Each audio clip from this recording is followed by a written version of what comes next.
Good day mga ka-GMC. So andito na naman tayo sa Budget Bikes Cavite. Ako sa meron naman tayong bagong ipa-price update. Okay, pamilyar ba kayo dito sa gravel bike na to na si Targa 1.0 na gawa ni Tossic? Ayan. So price update tayo ngayong 2023 dahil itong model na to ay 2022. Pag-usapan natin kung sulit pa bang bilhin ito ngayon sa gravel bike. Meron din nagtanong sa akin kung saan ang mas maganda dito kay Beta Half Moon or dito kay Tossic Targa 1.0. So umpisahan muna natin i-bike check itong Tossic Targa, then i-compare natin dito kay Beta Half Moon Keeper Edition. Okay, pero bago lahat, please like and subscribe.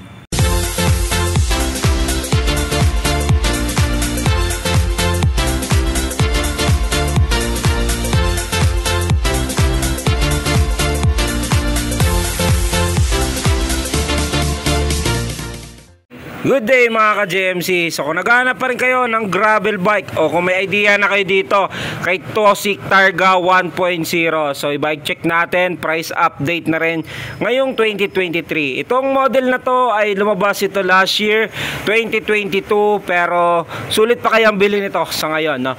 So umpisa natin i-bike check yung bike ni Tossic Targa 1.0. Ayan. So ito si Tossic Targa natin 1.0 ay gravel bike. So yung pormahan nito ay pang gravel bike talaga.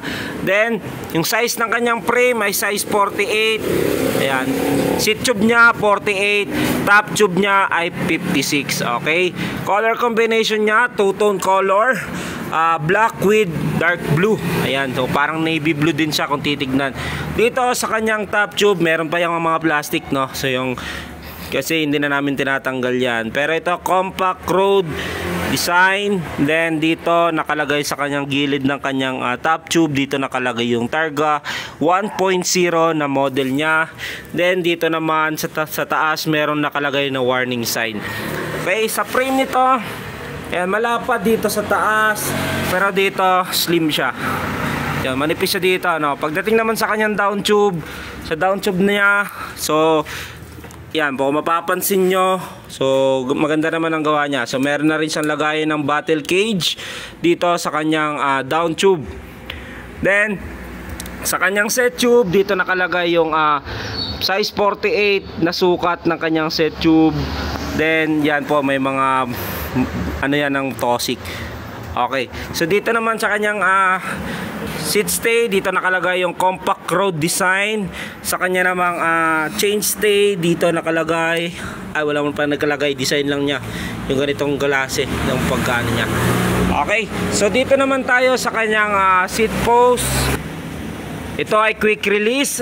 Seat post niya alloy na, 30.4 ang size nito by 350mm. Ayan po, nakasulat yan. Ito ay okay, so hindi na siya yung katulad ng mga seat post natin na dito ang tornilyuhan yan. So dito yan, meron yan dalawang tornilyo dito. Yan po ay matibay, hindi na rin nalo-lost thread yan mga ka-GMC. Pedal niya, stock pedal. Ito ay plastic pa din, ball bearing. Sa kanya namang saddle, Tossic ang brand.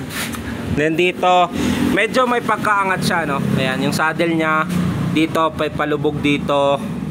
Dito medyo pa paangat. Siguro yan yung comfortable ng ng pag-uupo. Hindi ko sure na, pero yan yung design niya, medyo may pakurba talaga yan dito.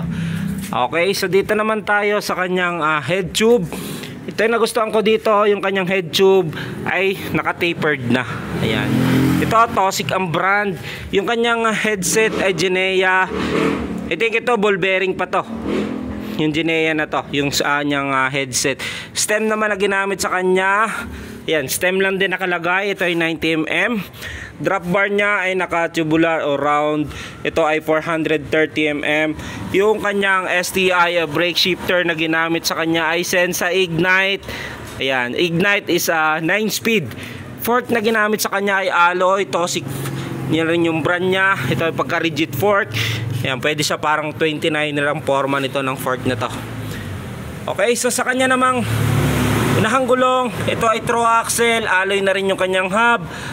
Ganyang rim, alloy na rin yan. Yung gulong na ginamit dito ay ito, Hangzhou Rubber Factor. Ito yung kanyang brand ng kanyang gulong. Then ito ay naka tan wall.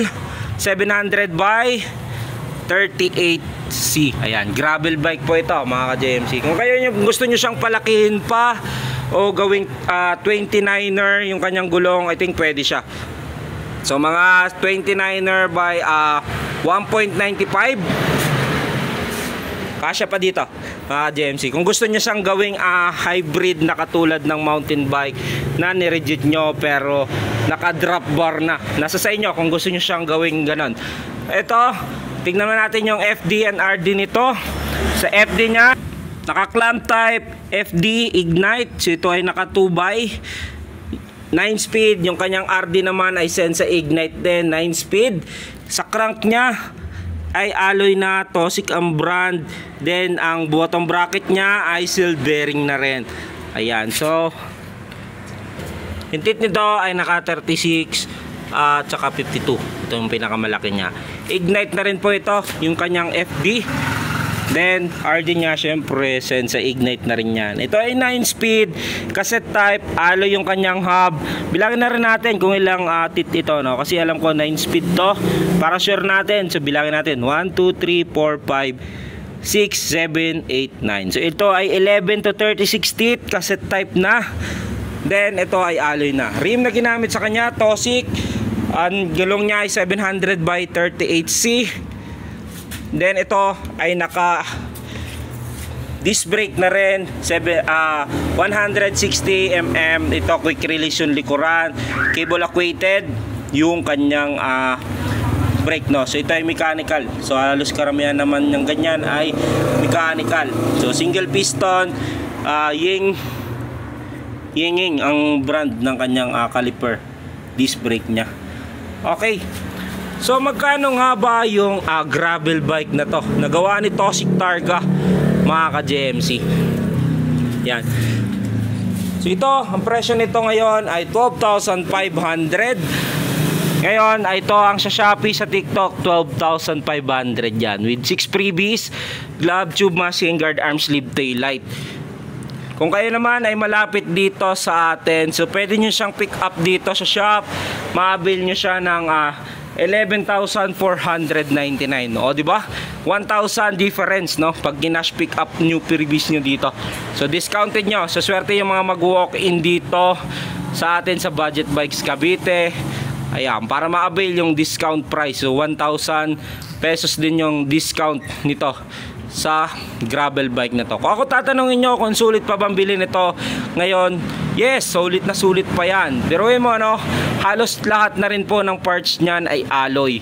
Then yung isang nagustuhan ko dito, yung fork nya ay naka rigid fork na. So pwede mo siyang gawing 29er yung kanyang gulong, kasi malapad yung kanyang rigid fork. Alloy frame, seat post, stem, drop bar, fork, hub. Ganon din yung kanyang crank, cassette type na, 'di ba? So 12,500 or 11,500 ma-avail nyo tong bikes na to. So available po yan sa TikTok, sa Shopee. Kung kayo ay malayo, ship nationwide po kami kahit saan sulok ng Pilipinas. Okay, so yan po ulit si Tosic Targa 1.0 gravel bike mga ka-JMC. Okay mga ka-JMC, so natapos na tayong i-bike check at saka i-price update yung bike na gawa ni Tosic Targa 1.0. Ayan. So ito, kung ako tatanungin nyo, syempre pwede pa rin bilhin yan na sulit na rin yan, at least alloy na po, no? Optional po yan.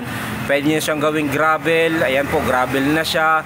Pwede mo siyang gawing 29er na bikes. Pwede mo rin siya gawing ganyan, hybrid. Pwede.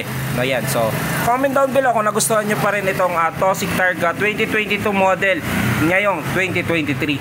Okay, so thank you and God bless.